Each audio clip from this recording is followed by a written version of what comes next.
why can't I breathe? Why can't I do anything? I would just look at them and just try to scream help, but couldn't.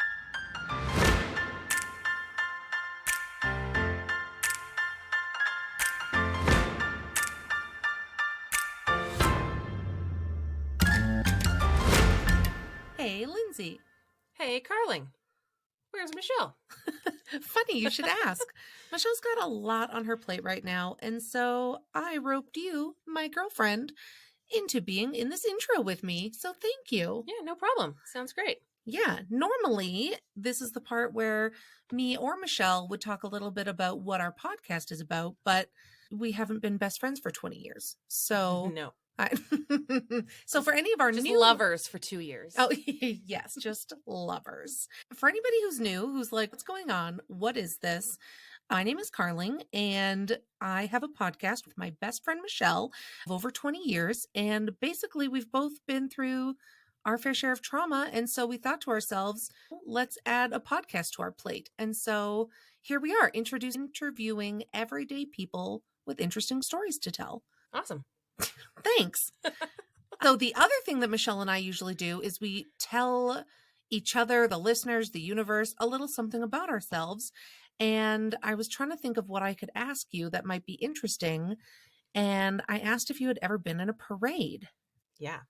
Tell me. I've been in a lot of parades, actually. Like, I need to know. So I grew up in a small town. It was like a rite of passage to be Snow White on the Snow White float. Did you get to be Snow White? I had to bide my time, but yes. But like, why have I never seen this photo or video? It exists. We'll talk to my mom about it. Barb, if you're listening, I know you listen, so... Yeah, so my parents were part of the Kinsmen and Canettes Club, and they were the ones that put on the parade. We got to be in the parades all the time. One year, I was Rainbow Bright. My God. Yeah, it was like this big paper mache Rainbow Bright head that like sat on my shoulders. So you were like a mascot. Yeah, but I sat on a float, like I didn't walk. Okay. Yeah. Yeah. And then another time, myself and two of my friends were three little pigs, and my brother was a big bad wolf. Aw. And they had like little, like the brick house and the straw house and the stick house on the float, and we just stood on the float and like Sure, yeah. chucked candy at people. As you do. Yeah. And then another time, my brother and our two family friends were rub-a-dub-dub 3 men in a tub once. My mom's got a picture Wow. of that too. It's funny. That's amazing. And then, yeah, it was like this big rite of passage to be Snow White on the Snow White and the Seven Dwarf. Like, how float. old were you? So I had to be a dwarf first. Naturally. So Is that offensive? I think in reference to the Disney movie that, not, but yeah, Snow White and the Seven Little People. sure. Okay. Yeah, I don't know. And our family friend who was 3 years older than me was Snow White. Oh. And so then everyone in like my age group, we were all a dwarf. And then I got to move up, and then I got to be Snow White the 1 year. Big deal. It was a really big deal. And then the next level after that was you got to drive a four-wheeler or quad, depending on where you live, pulling a float. That is a lot of responsibility. Yeah, I did that 1 year.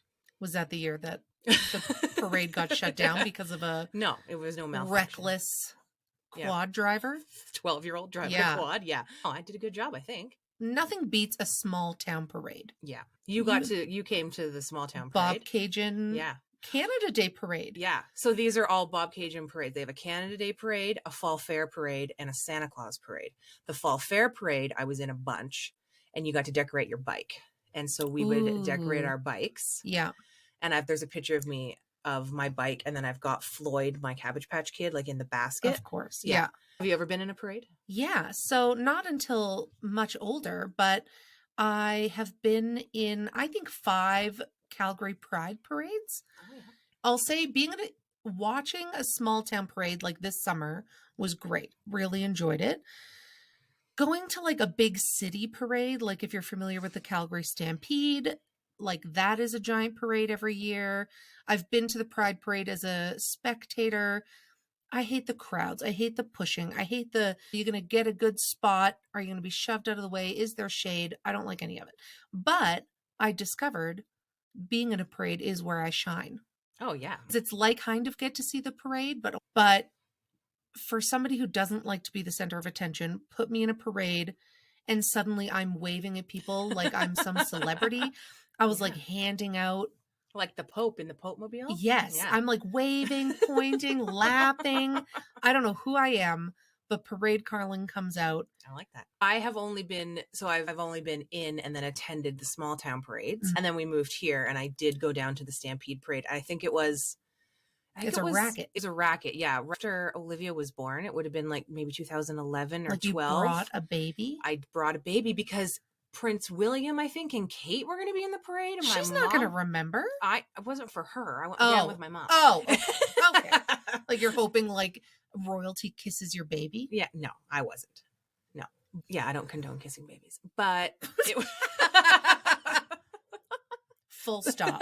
No, it's not good for them. They get RSV and herpes. Ew. It's a thing. Oh, yeah. Okay. But like parents can kiss their babies. Yeah. Okay. But not strangers. Royalty or not Right. royalty, you're a stranger. Yeah. Can you imagine if you got RSV from a royal member? Yeah. Or like a celebrity. Herpes? Yeah. Like Oprah kissed my babies and now Now I have herpes? I feel like I think the herpes virus makes babies really sick and they can die. Oh, Yeah. we're not talking cold sores, just like Like it is a cold, but Yes. the cold sore virus on an infant can kill it. Yeah. It's not great. I'm really going to think twice now about kissing a stranger's baby. You should. Although, does that imply now that I have mouth herpes? I don't know, but either way, you shouldn't kiss a baby. Fair. At this point, you could give it COVID now. Like so many more layers to this. There's a lot of reasons that we should not just be kissing babies. Yeah, stranger babies. Yeah. Great. Yeah. I feel like this is our last episode of 2022. I feel like it's a fact. Yeah. The last episode of 2022, and it's almost New Year's. We survived Christmas. Yeah, we did. In a word, how would you say your Christmas went? One word. Yeah, just one word. I want to say exhausting, but like that implies that it wasn't good, maybe? Exhausting can be good. Yeah. Like it was exhausting. Ugh, like the holidays, right? Yeah. Like between work. Like I used to have this cushy job. I was reminiscing about this on Friday because I was driving around thinking about how I used to have this cushy oil company job and we would close for 10 days, paid, Yeah. mandatory close, shut her down. And we would spend the Friday, we closed on the Friday at noon for the Christmas break. And we would just drink mimosas and hang out and laugh. And you got a bonus. I got a sweet bonus. Yeah. And then we'd go home for 10 days and wouldn't like be done now until January 3rd, which isn't the case. I have to work tomorrow. Yeah. Yeah. So we're Like I'm grateful for my job. Don't get me wrong. No, it is a good job. But I think pre-COVID, Yeah. we both had jobs that were Yeah. like pretty sweet. And Yeah. like I am obsessed with my job. I love my job so much now. But yeah, like jobs change and I didn't have a great job for a bit. I think we did all right. This was the first Christmas since my dad died. So it was a little hit or miss on what was going to make me cry. But I didn't cry Christmas Day. No. you I did just great. cried so hard on Christmas Eve that my nose bled. Oh yeah. And you were like, you went into the bathroom. You're like, I have to pee.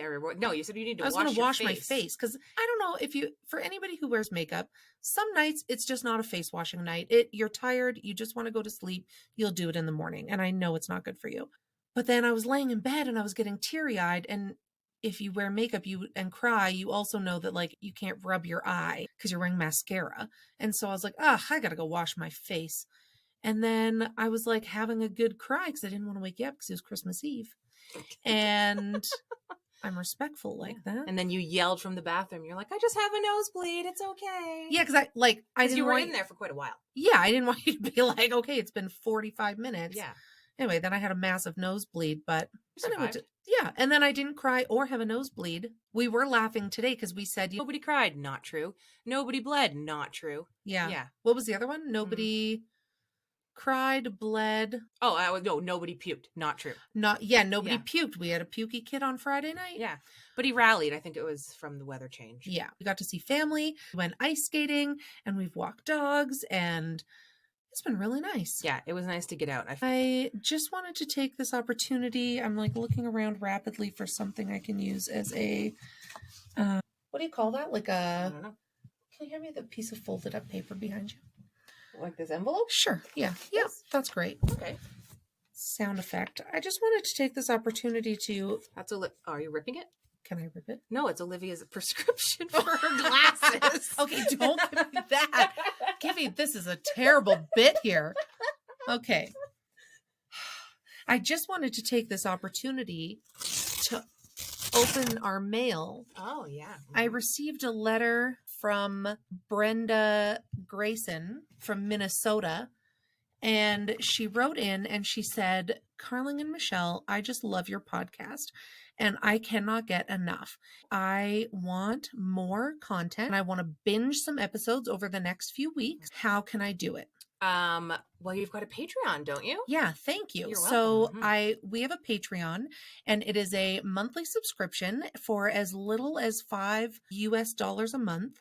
You can get instant access to over 70 episodes. What do you talk about on this Patreon? What don't we talk about is a better question. These are episodes that you're never going to hear on the main feed, and you get, like I said, instant access, and then we release 2 bonus episodes a month. And if you join our Ultimate Sufty tier, which is our 3rd tier, you get access to a video episode every month. That is where we wet our whistles, and you're always part of it because I make you, because you're fun. And we bring on guests, so we'll have other podcasters or friends, and we basically just talk about a hot topic and see where the night takes us. Yeah, it's really fun, actually. Yeah, it is. I look forward to it every month. So if you're looking for a way to support the work that we do, and if you need more content because you just can't get enough of us, go to patreon.com/I did not sign up for this and literally sign up for it. I like it. I'm on there too. Yeah.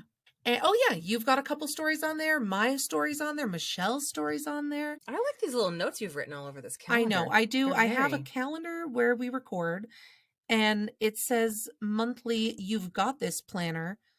And I have ADHD, so I don't stick to it, but I do find it really handy to doodle if I need to keep my hands busy. I know, but you've got, so Girl Don't Date Him. Is that a show we're supposed to watch? I think that's a show. And then 500 Days of Summer is a movie. Is a movie I need to watch. Love After Lockup with Justine said that's a show that we need to watch. Okay, this is me because I wrote my test here.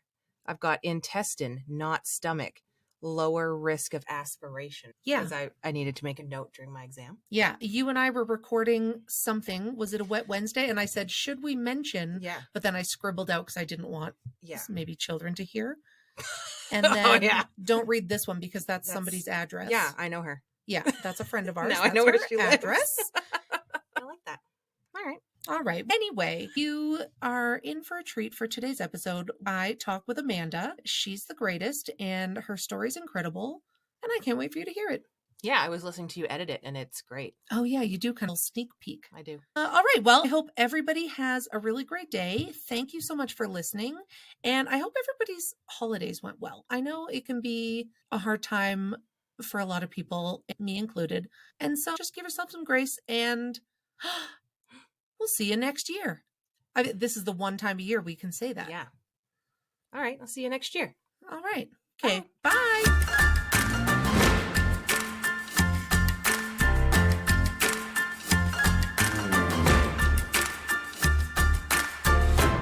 Hello, Amanda. Hi, How are you? I am wonderful. How are you? Good. I'm so excited to chat with you. Too. Thank you. Oh my God. Thank you for saying yes. I was so nervous reaching out to you. I hope that I can describe the madness of what happened. It's all very unbelievable and one of a kind from everybody that's heard it. Yeah, like it seems like something that started off so simple just spiraled. I would love it if you could introduce yourself. Tell us like a little bit about who you are, and then we'll find where your story starts. Okay. My name's Amanda. I live in central New York. I've lived here all my life. I am an only child. My parents are amazing supporters of mine. I have 2 wonderful children, Jack and Liam. I was a dialysis technician for 11 Oh, years, wow. and it was a huge part of my life. I really enjoyed giving back to the community while being able to provide life-saving services. And it was very beneficial for me to have that background due to everything that happened with my accident. Knowing medical terminology, being able to openly communicate with nursing staff and not being intimidated and Yeah. questions and advocate for myself. It came in handy more so because when I was in my accident, I was in lockdown. I was in COVID lockdown. So to get this story started, it started February 1st, 2020. Oh, This wow. pre-COVID, I had gotten sick, and a couple of my patients had expressed to me that they tested positive for strep. So when I got sick, naturally, I was like, oh crap, I got strep. I'm going to have to go to the doctors. I'm going to have to get a note so I can be out of work because I'm considered contagious.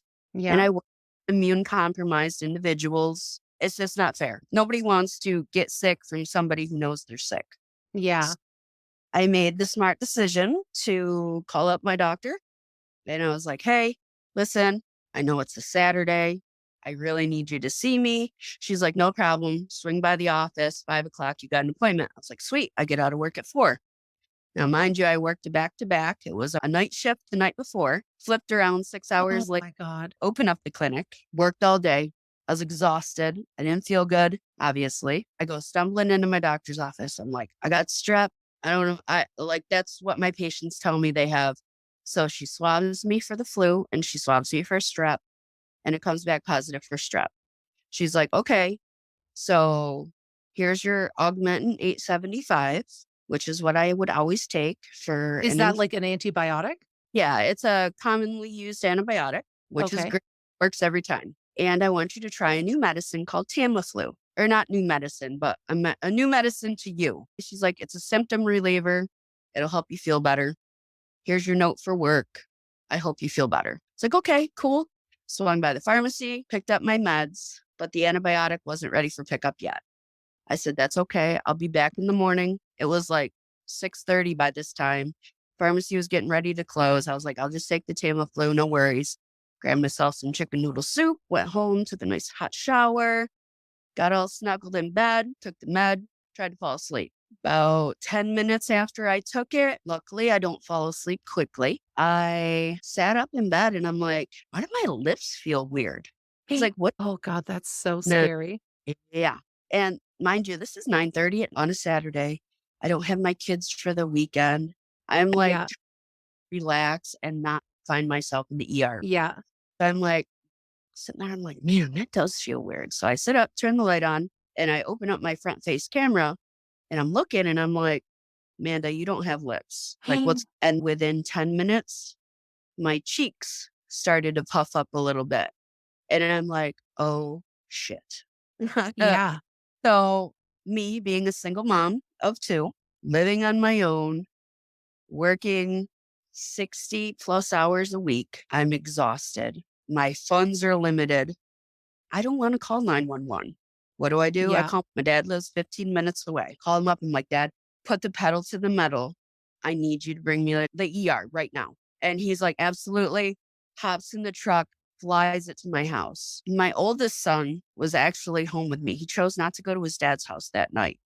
So he was home, but he was sleeping. And I went in there and I was like, hey, listen, I'm going to run to the hospital real quick. I was like, I probably just need some Benadryl. I'll be fine. No, I wasn't fine.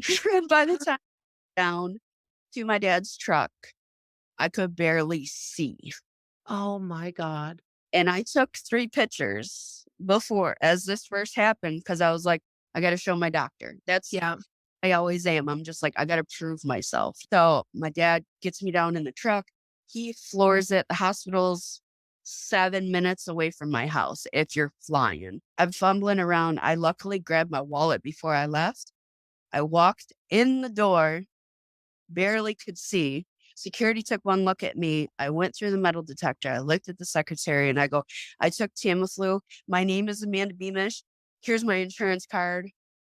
Boom. I was out. I was in a coma. My brain shut off at that point right there. Apparently, they brought me back around and I was coherent for another hour or 2. And then they had to intubate me.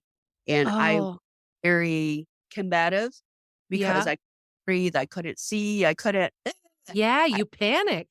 I went into my 3rd allergic reaction, and then they just sedated me, intubated me, whatever. But the last thing I remember is running up to that secretary and just throwing my information at her and just boom, Oh, God. and I didn't wake up for almost 2 months. And did your dad come in with you? Oh, yeah. Yep. And He was went he didn't know what was going on? I tried to tell him as much as I could on the way there. I was sick and everything, so he's on top of it. He's not Right. scared of that stuff. Like, he's the one who takes charge whenever there's, like, a travesty in the family, anything Yeah. stuff like that. He used to be a paramedic, firefighter, like, dude's incredible. So, luckily, he was there with me. He contacted my mom. My mom came up. My mom didn't have a car at the time, so my aunt had to drive her up to the hospital. I guess I was only there for 2 days, and then I was airlifted via med flight to a neighboring hospital because I was way out of their realm. Right. What had happened was when the allergic reaction happened, it wasn't just an allergic reaction. I went into straight anaphylactic shock. Oh, And God. it's literally like you get fried from the inside out. So what happens, Oh. all of my nerve endings, the furthest away from your heart is affected first. So unfortunately, I suffer from peripheral neuropathy now, a deadening of your nerves. So I can't feel normally from my knees down now. I've worked very hard to get to this point, and this is about as good as I'm going to get. It awful. I can deal with all this, but the legs, I'm in a wheelchair. I wear these Forrest Oh, Gump yeah, bracelets. like a leg brace, yeah. Yep, they're like Forrest Gump. Oh, Same exact. yeah. And can you walk at all or stand when you wear those? Yes, I can walk with them. I can walk a super short distance without assistance. Because it, like, Oh, holds your leg up, basically. yeah. It has a swinging built-in mechanism. My feet, I can't lift them up. So this, when I take a step, it automatically lifts it up for me. Oh, wow. And it gives me Yeah. the support on the side too to help brace my leg and carry my leg with it. So without these, I'm donezo. I'm in no man's land. I can only take maybe 2, 3 steps before I have to hold on to something. And I can only stand for a very short period of time without those on. But those give me incredible strength that I'm able to drive a car. I'm able to Oh, wow. short distances, like with a shopping cart. I can do like the size of an Aldi's grocery store. Okay. Sometimes I'll have to sit down for a little, like I'll perch myself on the bottled waters for a Yeah. minute or section. But other than that's about all I can do with my legs, which sucks. And so what's happening in this 2 months that you're in a coma? So the 2 months, the reason why I had to leave the hospital was because I, unfortunately, through the anaphylactic shock, not only did it deaden my nerves, but it brought my immune system down to my white blood cell count was through the roof because I had the strep infection. That mixed with turning my immune system down to nothing created me into a petri dish. Oh, And no. bacteria to land in my system happened to be necrotizing fasciitis, which is a flesh-eating bacterial virus. Yeah. This is where my uniqueness comes in. Less than 3% of people who contract NF survive. Wow. Yeah, and I had my last rites called on me probably 6 times. Chaplain and my dad were so close, they used to get coffee together every morning. The NF took over. They couldn't figure out that it was NF yet. My mom said she sat there and held my hand and watched my eyelid disappear. Oh my God. The pictures that I sent to you, the really graphic ones of me, that was when they were just about to airlift me Oh, wow. because they could not keep up with it. It just started everywhere. And that's the risk, right? Is once it gets started. Once it starts, it typically does not stop. And the Yeah. only way that you can help prevent it is to cut ahead of it. So I unfortunately had to be slit from ear to ear, and my face was peeled off like a tuna Oh, can. They took all the meat out of the side of my face. If you look closely, it's very cheekbony, whereas yeah. on They just gave you some cheekbones. Yeah. yeah, I was like half a facelift over here. So, yeah. But it ended up taking all the meat out of my jaw. On the inside of my cheek is all scars. Let's see. There was another wound that went from the base of my ear down here, but it was on this side. And I had a wound vac attached to that one because that was What's a really bad. wound vac? A wound vac is like a super sucker. It's a shop vac that they hook up Oh, a piece of tape over it yeah. and it sucks all the infection and bad tissue out. It's Wow. like a breast pump, but it feels like because it pulsates to get that Yeah. suction. But unfortunately, because all of this was open, I was drooling so much. So my mom watched my eyelid disappear. St. Joe's decided that I was out of their scope of practice. So they put out an APB to all the surrounding hospitals saying, we don't know what's going on with this. This is what happened. Anaphylactic shock. Her face is being eaten off. What do we do? And it was starting to go into my eye, Oh, no. and they didn't have an eye specialist. So it was a toss up between Albany Med and a hospital down New York City, but they didn't think I would survive the flight to New York City. And it was only like 25 minutes more than the flight to Albany. So it was like, that's how detrimental it was. But I got life flighted to Albany Med and my parents followed behind in their cars. They said that they sat there and just watched my face get eaten off. I was in and out of surgeries multiple times a day. I had over 50 surgeries. They decided to keep me in a medically induced coma, not only because of anesthesia in, out, in, out. Also, it's just ethical because it was awful. I received blood transfusions, movements of skin, cutting away of skin. I didn't have my throat tattooed back then. So this all used to be scars. I ended up, you see on my forehead right here, there's a big scar. Yeah.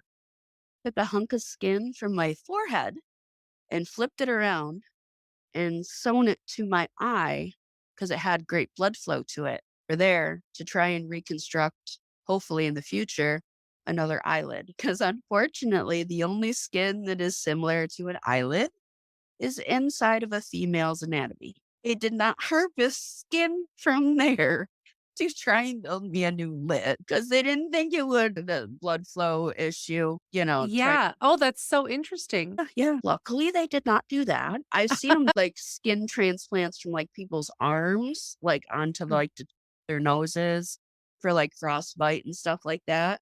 Yeah. But they had to just take it out of there because my immune system was wiped out.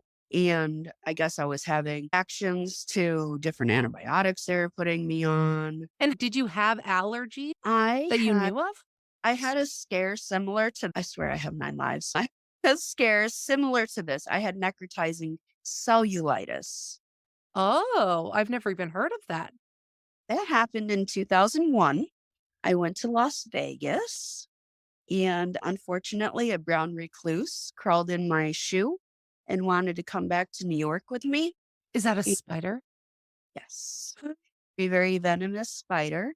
And unfortunately, not only are they venomous, but I am deadly allergic to them as well. Oh my God. So that was a whole nightmare. That was a 3-month long thing. I wasn't in a coma for that. That was a outpatient thing. I've probably been inpatient, but my doctor knew that how compliant I was with everything. That was another life of mine. I've had a couple. But yeah, my body would just get so used to one thing and then be like, no, we're not gonna work with that anymore. Give us something new. Was never satisfied to heal itself and make itself better until they figured out what kind of IVIG infusion to give me to boost up my immune system that would take. And until they could Right. figure out, they couldn't bring me back up. Unfortunately, during all of this, COVID happened. Oh my God. When I went into a coma, the world was just fine and dandy. Yeah. You just had strep throat. When I woke up 2.5 months later, I went down February 1st.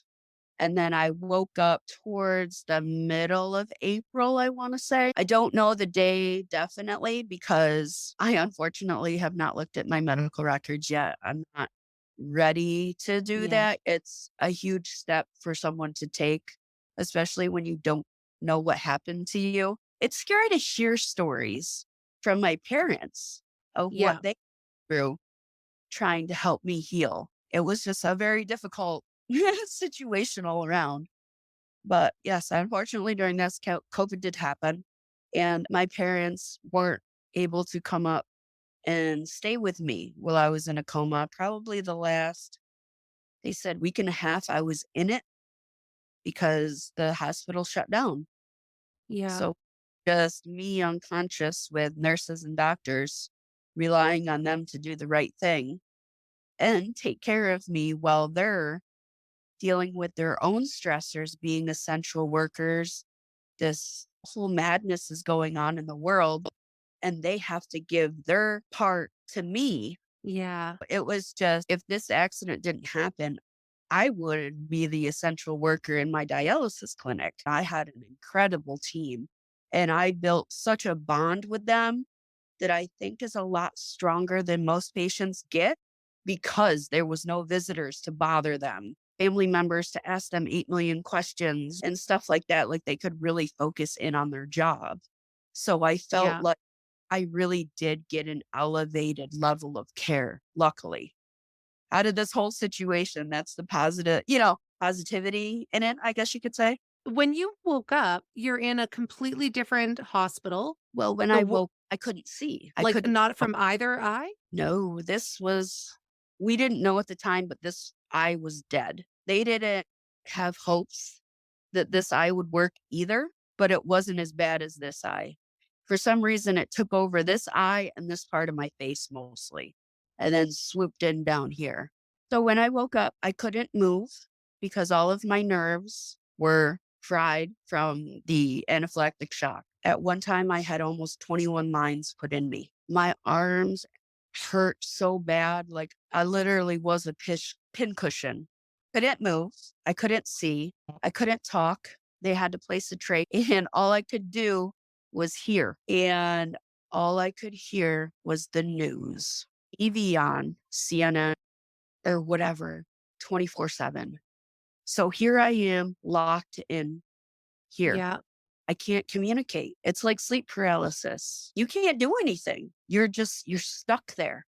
And all I'm hearing is there are three dead bodies deep in the streets of Guatemala right now. We don't know what's going on. Everybody's dying. I remember vividly hearing somebody killed a bat somewhere and made a soup out of it and ate it. And that's where the virus came from. And then I heard it was a government conspiracy. And I'm like trying to come out of a ketamine fentanyl coma for 2 months. And anybody that's been in a medically induced coma, they'll tell you straight up, you'll never be the same after that. And The did you come out of it medically? Did they initiate you waking up, or did you just start to wake up? my insurance company influenced them to bring me Are out of it. you kidding me? Dead serious because it was COVID.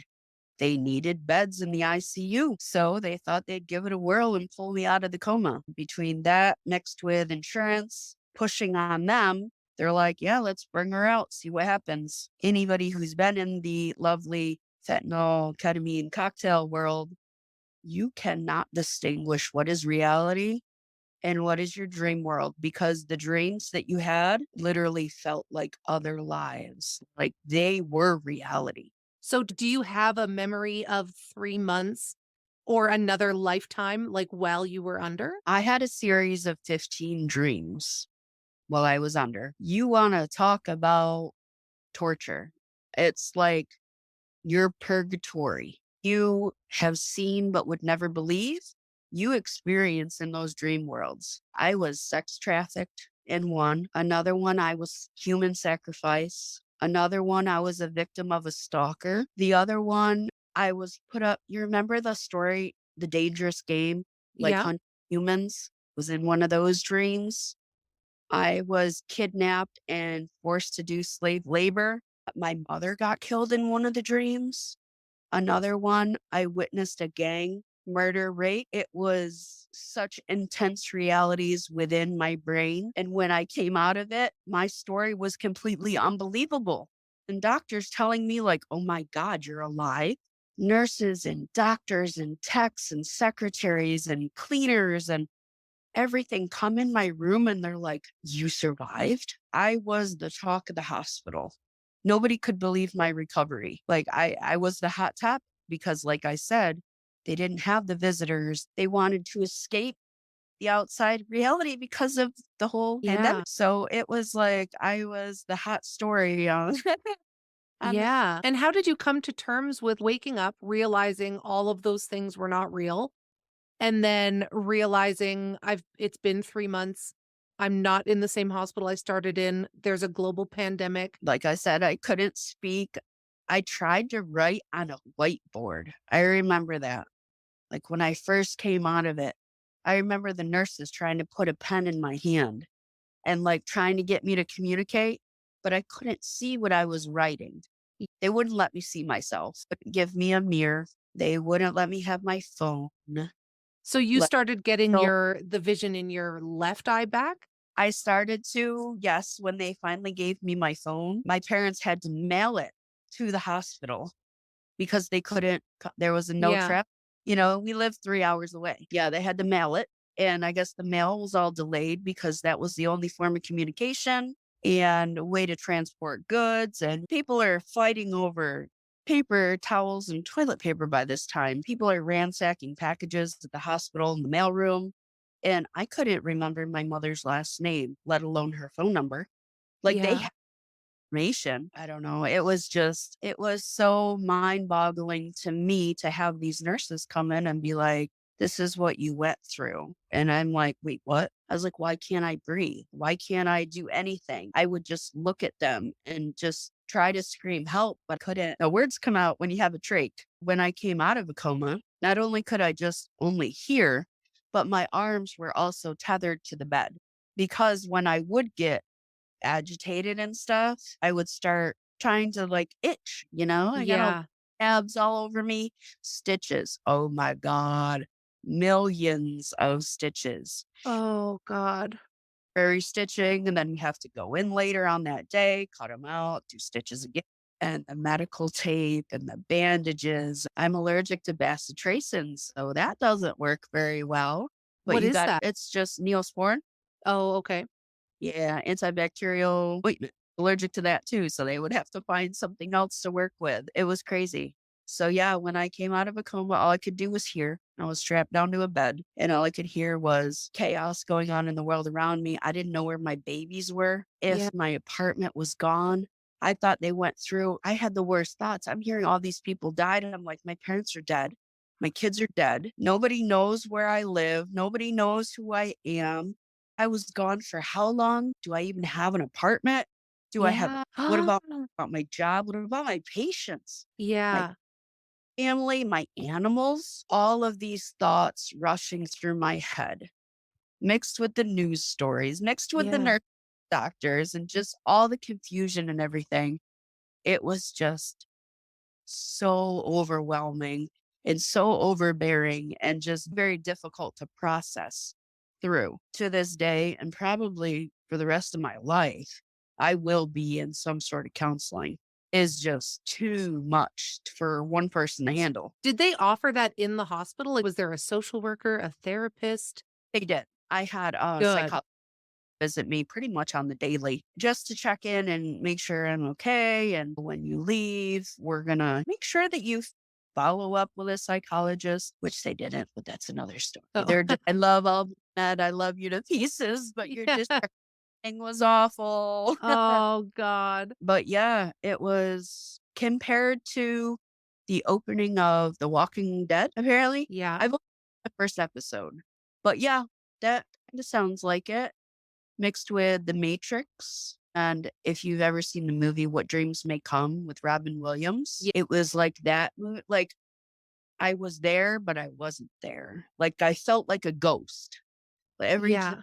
felt so unbelievable. So, unfortunately, through all of this, they had to shave my head Oh, on top of all this. And I'm a girl, I like my hair. So yeah. I woke up, covered in battle wounds, so jacked up. I broke free one day of my tethers and I touched my face. Felt this. And I ripped Yeah. stitches out of here because I was mad. Now, I was screwed up on Yeah, drugs. you're, like, on heavy medications. Yeah. Oh, very much so, because I felt my hair was gone and I was so mad. I got really angry because my hair does not grow.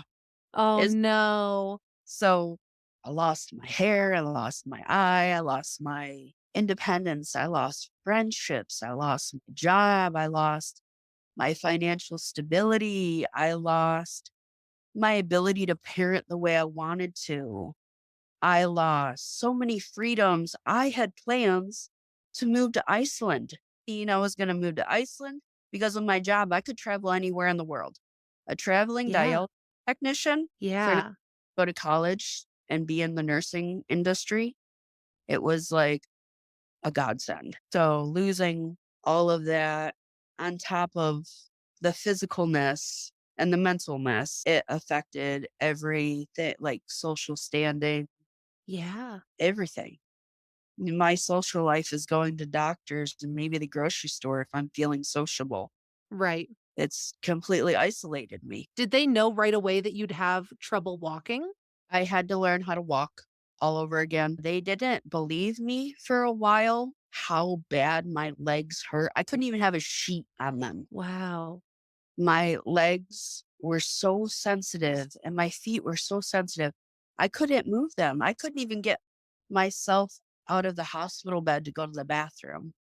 Being the caretaker to being taken care of so much to the point where I couldn't even clean myself up from throwing up. I couldn't Oh, wipe. yeah. I couldn't even tell when I had to go to the bathroom. That's how messed up I was because of Yeah. just coming off of all those drugs and trying to figure out, like, how does this body work? It was like Yeah. being a newborn thrown into a full grown body and trying to figure it out. I had to use a walker. I still use a walker time to time.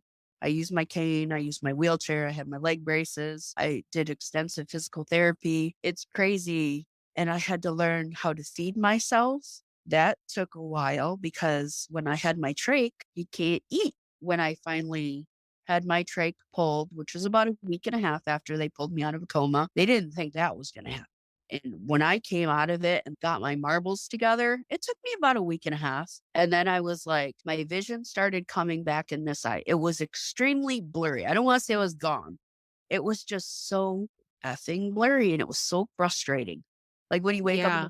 the TV's on and you want to switch a channel and you're like, what is that? And it was like, I had almost 20/20 vision. I wore glasses before. So it was, crap. Memory loss is I also know. Yeah, so is that something else that you noticed is there's, like, that memory loss? I'm on a very strong dose of gabapentin Oh, now yeah. And that's because really good for nerve pain, right? it's the only thing that's ever worked on my nerves, and I'm on the maximum dose per day that anybody can take, and it's 1,000 milligrams 3 times a day. That'll typically knock anybody on their Watusi, the norm for me now. Like, I am so proud to say that I am on no pain meds.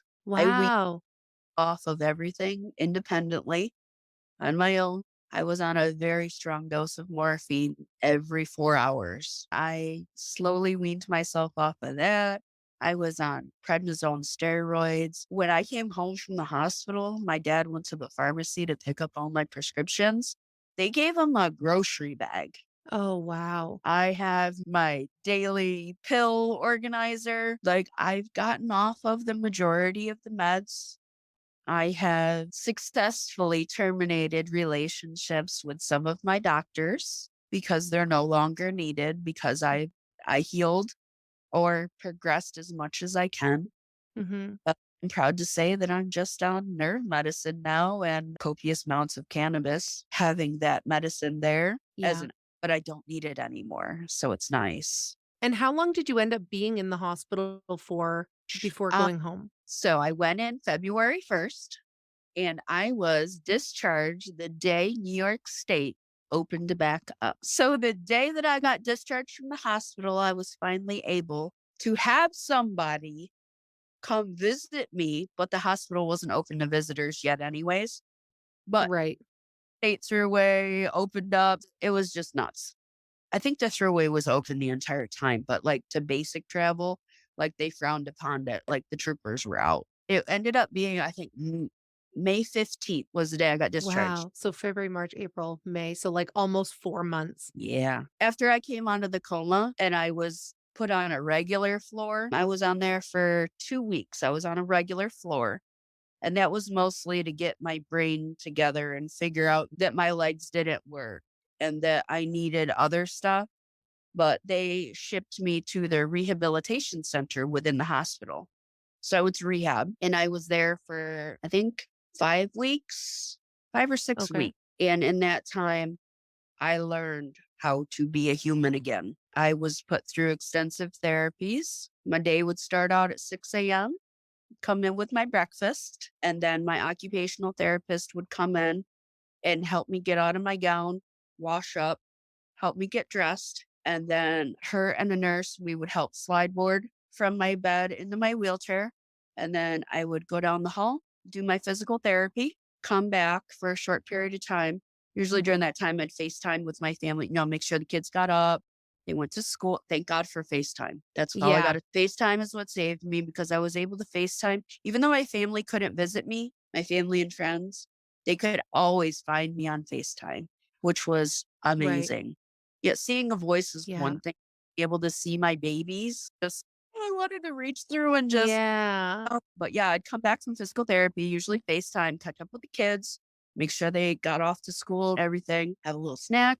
Then I'd go to speech therapy because I had to learn how to talk all over again. Because of the nerve damage or the skin removal? It's all of it. Like this side of my face, I can only feel maybe 30% of my face. It's numb. Wow. You could smack me with a fish and I couldn't feel it. Yeah. But yeah, when they closed this up, they had to seal me up to here. And then after I got discharged, I had another reconstruction surgeon, plastic surgeon, Dr. Tatum. You're amazing. He's retired. Retirement. They had to go in and recut my smile. Yeah. It's as painful. Whoa. I felt like the Joker. So they had to recut my smile. And because I had the wound vacs and everything through this main line right here, I have extensive scar tissue there. So I have what is it called here? A contraction, a muscle and nerve contraction right here. So so it So like stays it- contracted? yeah, they go in and snip it and try and release it a little bit. I'm like a strong bungee cord right there. Yeah, it was crazy. So I had to learn how to talk all over again. And my amazing speech therapist, she knows who she is, but she was incredible, very patient with me. We had an amazing relationship together. She gave me the confidence to learn how to speak and learn how to, I don't know. It was another tool in the things that she taught me, like how to hold my face, how to hold my tongue. Like it's still things that I have to use to this day. And I'm very grateful that she showed me the Yeah. right to do it. Then come back from there, do lunch, and then I go to occupational therapy. And there I would learn how to do my fine motor skills. My occupational therapist, Darian, she was freaking incredible. So much kindness to me. She was the one who would come up to my room every morning and help me get dressed. So me being naked around somebody, I gotta be cool with you, even though we were in a medical setting. Yeah. But he was very kind, so professional, so loving, so caring. And she really helped me feel more comfortable in my skin, I guess you could say. We would play Connect Four all the time. That was my thing, like learning how to pick up the discs and try and put them in the right spot. The beadwork, the abacus. Oh, yeah. Yeah, the one where you have to do, she used to drive me crazy with those things. But do that, and then I'd come back, and then I'd have to go to physical therapy again. So I'd do physical therapy twice a day, occupational therapy twice a day, and speech therapy once a day. I did all that, was back in my room by 3, exhausted, take a nap from 3 to 4, and then the night nurse, I can't remember what his name is now, but he was a young kid, incredible, came in every day, helped me change in my hospital gown again, make sure I got everything all situated. We'd high five, he'd be gone for the night, and then I'd just hang out and talk with my family. We'd eat dinner together over FaceTime Aw. and then go to bed and do it all over again. And I did that 6 days a week. The only day I got off a week was Sunday. And then on Sundays, I would just hang out with my nurses whenever they came in the room. I'm like, don't go to the other patients. Come hang out with me. And I was the rehab floor. I was the youngest one. Oh, wow. Everybody there was like, they're from a broken hip. Or they were all so nice. I love little old ladies. They were so sweet. But yeah, it was a process. And as soon as they were able to stand me up on the parallel bars with the leg braces, let go of me for 2 seconds, they alerted my insurance company and they're like, time for you to get out. I can't even being from Canada, we've heard so many people's stories of it's the insurance companies dictating the level of care. It is awful. My hospital bill, try and guess how much it was. Was it over 1,000,000? It was just under 1 million. Oh, It wasn't including my life flight, which was almost 1 million because they had all those things going. It was a 3-hour trip. It was obviously completely unexpected, but between the life flight, the one hospital bill, the second hospital bill, the rehab bill was another separate bill. All the labs, the psychological care, they broke it down and everything. But luckily, I have always been a klutz my entire life. And luckily, I took that to heart when I started my job. And I signed up for every additional kind of insurance possible. I was carrying the insurance for my children. So it was an adult plus two. I was paying about $450 a week just in healthcare insurance. That's not including the cost of prescriptions, the cost of copays, the cost of scans. Oh, yeah. An MRI here will set you back probably 5, 8 grand. It's crazy. And it's linked to your employer. Lose your job, you lose your health insurance, you get sick, you're donezo. what happened with your work? Luckily, I had my health insurance and I had top tier health insurance because I go to the doctors frequently. This was before my accident happened. Like I'm a klutz. I get sick all the time. I broken Yeah. bone. I also had a rheumatology issue. I have ankylosing spondylitis as well, which is an autoimmune disease. Okay. And seeing a specialist for that costs money. Eye doctor. Oh, eye care and dental care are separate as well. Those are separate insurances that you have to purchase. That's a luxury healthcare. Oh, no wonder they wanted to hurry up and get you out. They wanted to get me out of there before the accident even happened. Yeah. And it has been a continuing struggle. I now have healthcare provided through the government because I'm not able to work. But If you had you to fight for that, right? It wasn't like an if you don't obvious. yeah, if you don't know how to fight and advocate for yourself, you're not going to make it being sick in America. You're just not. So I still continue to fight with insurance companies. I actually just had a battle last week trying to get a new antidepressant covered. They denied it twice. I had to do an over the phone appeal with them and explain to them, would you rather have me have a mental psychotic break and have to go into a mental institution and you foot the bill for that? Or would you like to approve me for a year of this medicine so we can just get this done and over with? So finally, I won my appeal and got my Quintelix, which I just started, to try and battle with seasonal depression because it has hit me like a Mack truck this year. It's like Yeah. my mind is finally trying to relax from all of this. And it's going to be overwhelming till the day I die because Yeah. it's trauma. Nobody wants trauma. Nobody wants to deal. No. It's awful. But trying to find different ways to cope with it is what I'm focusing on now. I know that my mental health care needs to be taken care of. So I participate in group therapy for CPTSD, which Wow. is a chronic PTSD form because my trauma is literally thrown in my face every single moment of every single day. I can't move without leg braces. I can't ambulate without my wheelchair. I save money in makeup, we'll say that. I money on eyeliner. I did have to get my eyebrows microbladed because I did lose my eyebrow. Oh, Because no. where they took all of this skin and pulled it down, my actual eyebrow is right here. Like wax down here, which is embarrassing. And this looks Yeah. Do your eyebrows try to grow there? they do. And I'm convinced that there is an eyelash in there that is poking my brain. Swear to God, it's going to happen. It just keeps growing. I just had Yeah. my nose back in May. That was Wow. reconstruction surgery that I had. Unfortunately, because there was so much extensive damage within my eye socket. Shout out to you, Dr. Rothschild. He was my eye surgeon. He's my savior. I love him so much. He was the one doctor that I remember. He came in every single day. Had his phone number. They had my parents' phone number. They were on a 2 or 3 times a day contact. This man, incredible.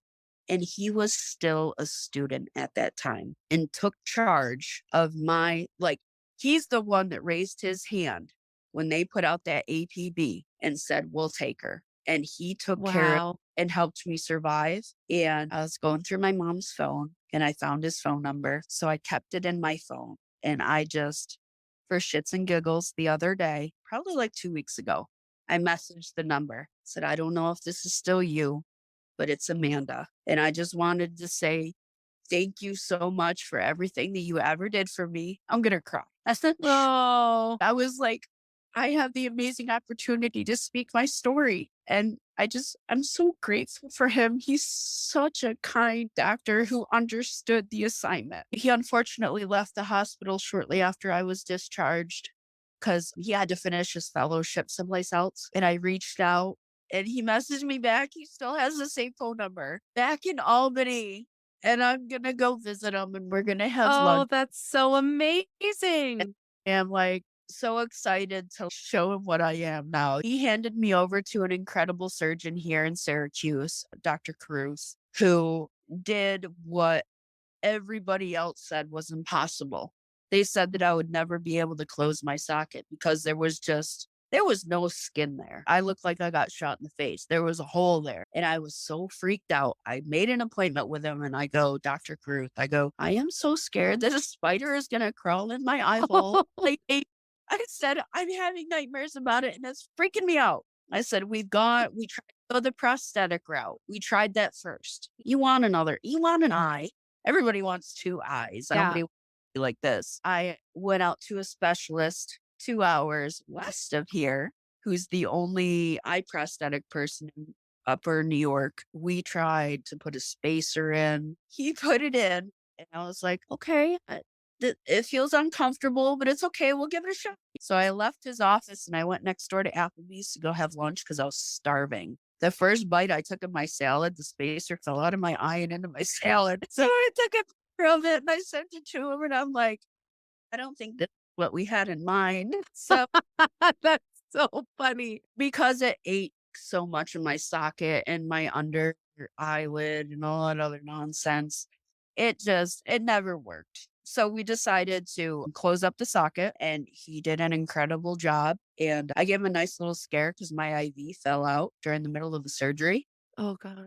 And this opened and I was like, hey, what's up, doc? And he's like, oh, hey, Oh, Amanda. shoot. How are you? And then I don't remember anything after that because I woke up and there's an IV in the other arm. So I was like, oh, my IV must have slipped out. He's like, yeah, that happened. I was like, okay. So yeah, that's my story. It's crazy. And how did your kids react? How old were they when it happened?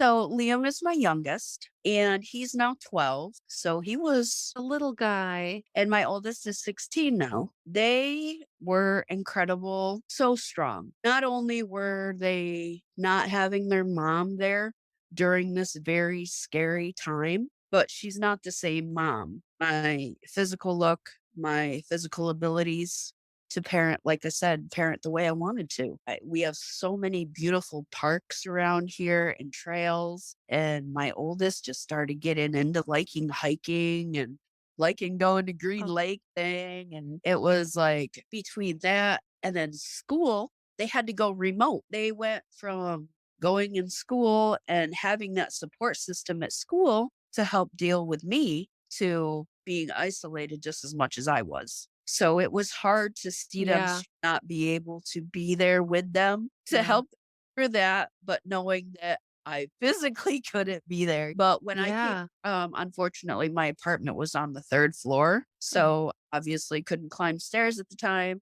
So I was discharged to my mom's home, which is all one level, very wheelchair accessible, very friendly to me, thank God. So I stayed home got discharged in the middle of May. I was back at my house by the beginning of August. Did you have an elevator or did you have to climb? No, it took me a while, but I would get myself up and down those stairs every single day because my kids had to go to school. Yeah. I had to drive them to school. Luckily, they were remote in school, but when they started up that school year in 2020, they were still remote.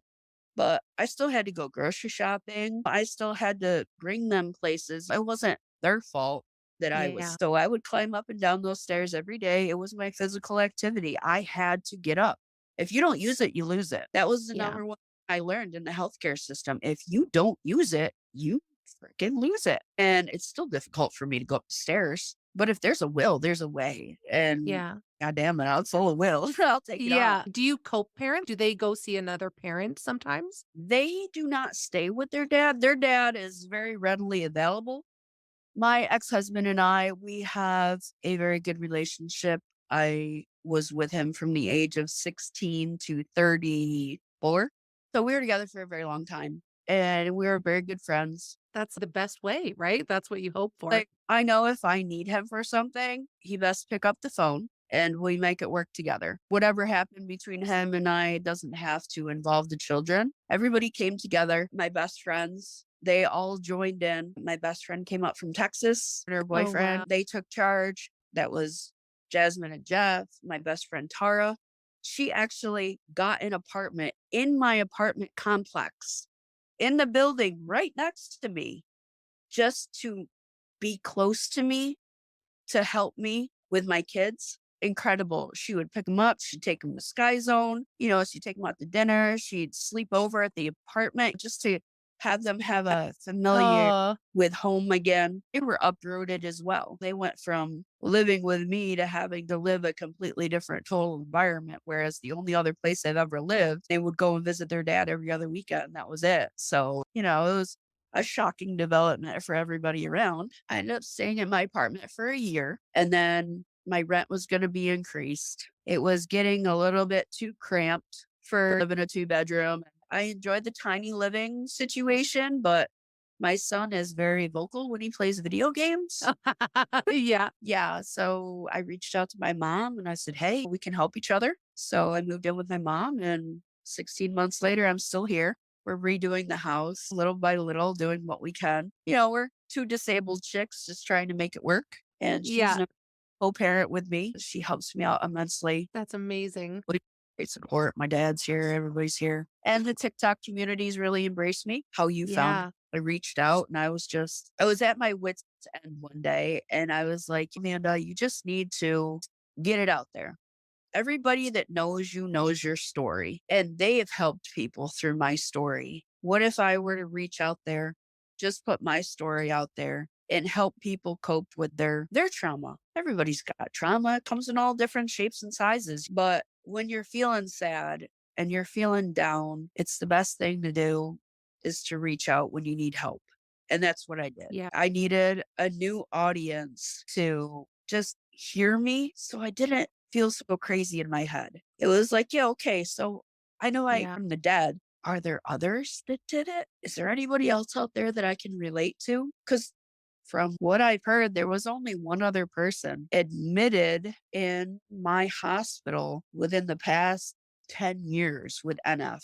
Wow. They had it in their chest cavity, and Oh, he God. not for almost a year before he passed away. And that was Oh, my mom heard from another nurse. Otherwise, nobody else knew what they were dealing with. At first, they didn't know if I had infectious disease. They didn't know if I had a new form of the plague or something. They didn't. yeah. So It was a very complicated situation, and luckily everybody stuck together and didn't give up on me. So I just wanted, Yeah. don't give up. I fought for everything that I got now, and I'm gonna keep fighting. Yeah. Obviously, back for a reason, so try and explore all my avenues and see if I can help when I can help. Where it makes me sad I can't work. I really miss my job, and I miss my sense of community that I had at my job, and my patience, and Yeah. having that purpose. Learning the disability life is that you have to relearn your purpose. Yeah. You have any Gosh. other? Yes. No, I just love you so much. You're so I love great. you. I love you. I I have a back history of public speaking and medical, so I'm just like, I let it fly. I speak how it is. Yeah, that's so great. I'm so thankful that you are so open and you, even through the hardest part, you can laugh a little and find Mm. light where there's light. And yeah, the fact that you just kept going, a lot of people maybe wouldn't have. I don't know. I tried to give up a couple times, but I looked at my kids and my mom and my dad, and I'm Yeah. like, I've put them through so much shit already. I have put age on those people and everybody around me that I didn't mean to. Yeah. I want to try and take back as much pain as I can. So I try and relieve that with humor, even though it's dark humor once in a while. It's still humor. Oh, yeah. I That's our try whole like thing. the situation. I'm out of the situation. Like I can't go back and fix it. I can't go back. I can't grow a new eyeball. I'm gonna try and get my legs back. Like I've got back from my hip down to my knee, even though people are like, I'm surprised you got as far as you did. And I'm like, well, I'm gonna keep going. I always push the envelope. Yeah. Life's worth living. It's easy to say that, and I do have my bad days. I have my days I don't want to get out of bed, and I have days that I Yeah. don't out of my bed. If I can take little accomplishments and little victories and build them all up, that's good for me. I don't need to take on the Yeah. world, need to save the world. I don't need any of that. I just want to know that my kids are safe, happy, healthy. I got a roof over my head, food's in everybody's belly. We're all here together. So that's the main thing. Like, I want people to feel it's okay. It's okay to admit that, your body fucked up on you. Your body's messed up. It's okay. Let's just try and find a way to Yeah. work. Trying to find that confidence is a huge thing. Yeah. Wow. I Gosh, love that. Oh, Amanda, thank you so much for carving time out of your Sunday. I really appreciate it. you can call me anytime. I'm always around. Yeah, we'll have to have you back for sure. Enjoy the rest of your day. And yeah, we'll keep in touch and talk again really soon.